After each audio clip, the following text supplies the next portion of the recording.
Hi guys, so hari ni kita review kereta Hilux Revo pula tahun 2016 2.8.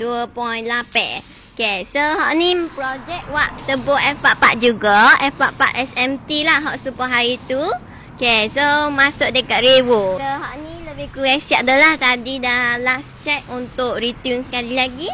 Memang cun dah lah. Dah buat issue remake full stage, exhaust full system hak V4. V4 Infinite, sebab tangan kereta tak suka bunyi bising. F44 XMT R60. Lepas tu open port system. Owner request nak mushroom air filter.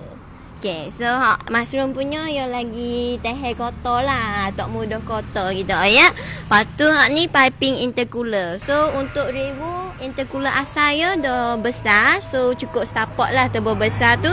So kita upgrade untuk intercooler piping saja. Piping intercooler lah. Bagi jadi aluminium. Dua side. Lepas tu flex header. Samalah flex header. Exhaust full system V4. Okay. Lepas tu servis wajib guna Xiang oil. Pack minyak, pack turbo. Ada respon. Dia pakai EG car. Padulah pick up yang boleh tutup asap remote juga. So kita sorok dah lah benda tu. Boost meter wajib ada. Tading, 60 PSI. Okey, dengan stand dia. Okey.